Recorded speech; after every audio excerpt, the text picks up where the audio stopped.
స్థావరాలను నాశనం చేయడమే లక్ష్యంగా ఇరాన్పై ఇజ్రాయెల్ దాడులు చేస్తోంది. కొండల నడుమ భూగర్భంలో 200 అడుగుల లోతున ఏర్పాటు చేసిన అణుకేంద్రంలో యురేనియాన్ని 60% వరకు శుద్ధి చేయడాన్ని ఉపయోగించే RI-6 సెంట్రిఫ్యూజ్లు 2000 వరకు ఉన్నట్టుగా అంచనా వేస్తున్నారు. వీటిని ధ్వంసం చేయడానికి ఇజ్రాయెల్ దగ్గర ఉన్న బంకర్ బర్స్టర్ బాంబులతో కాదు, దీన్ని మోస్ట్ పవర్ఫుల్ అయిన 14,000 కిలోల GBU-57 పెనిట్రేటర్స్ కావాలి. అవి అమెరికా దగ్గర మాత్రమే ఉన్నాయి. వాటిని ప్రయోగించేందుకు అవసరమైన B-2 స్టెల్త్ బాంబర్స్ కూడా అమెరికా దగ్గర ఉన్నాయి. దీంతో ఇజ్రాయెల్తో కలిసి ఫోర్డో కేంద్రంపై అమెరికా దాడులు చేసింది. B-2 స్పిరిట్ బాంబర్, సాధారణంగా స్టెల్త్ బాంబర్ అని పిలువబడే ఈ బాంబులను అమెరికా వైమానిక దళం ఉపయోగించే ఒక అత్యాధునిక రాడార్ను తప్పించగల స్ట్రాటజిక్ బాంబర్. దీనిని నార్థ్రోప్ గ్రమ్మార్ తయారు చేసింది. 1980లో దీన్ని అభివృద్ధి చేయగా 1993లో మొదట విమానం సేనలోకి ప్రవేశించింది. ఇక B-2 యొక్క ప్రత్యేకమైన ఫ్లయింగ్ వింగ్ డిజైన్, రాడార్ శోషక పదార్థాలు దానిని కనీసం శత్రు రాడార్స్ కూడా చిక్కకుండా ఉండేలా డిజైన్ చేశారు. ఇవి దాదాపు 50,000 పౌండ్లు అంటే 22,680 కిలోగ్రాముల వరకు బాంబులు లేదా క్షిపణులను మోసుకెళ్లగలుగుతాయి. అయితే వీటిలో అణు ఆయుధాలు కూడా ఉంటాయి.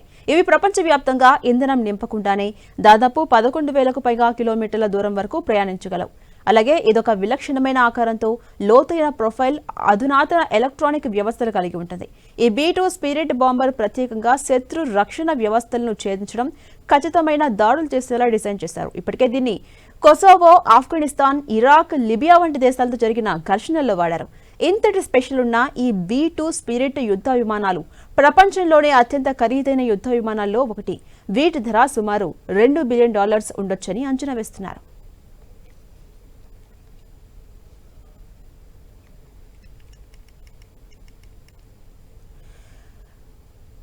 అణుస్థావరాలు నాశనం చేయడమే లక్ష్యంగా ఇరాన్పై ఇజ్రాయెల్ దాడులు చేస్తోంది. కొండల నడుమ భూగర్భంలో 200 అడుగుల లోతున ఏర్పాటు చేసిన అణుకేంద్రాలే టార్గెట్ గా దాడులకు దిగుతోంది. అయితే యురేనియాన్ని 60% వరకు అక్కడ శుద్ధి చేయడానికి ఉపయోగించే RI-6 సెంట్రిఫ్యూజ్లు 2000 వరకు ఉన్నట్టుగా కూడా ఇజ్రాయెల్ అంచనా వేస్తోంది. వీటిని ధ్వంసం చేసేందుకే ఇజ్రాయెల్ దగ్గర ఉన్న బంకర్ బ్లాస్టర్ మాత్రమే కాదు, దానికి మోస్ట్ పవర్ఫుల్ అయినటువంటి 14,000 కిలోల GBU-57 సెనట్రేటర్స్ కావాల్సిన అవసరం ఉంటుంది. అయితే అవి అమెరికా దగ్గర మాత్రమే ఉన్నాయి. వాటిని ఉపయోగించేందుకు అవసరమైన B-2 స్టెల్త్ బాంబర్స్ కూడా అమెరికా దగ్గర మాత్రమే ఉన్నాయి.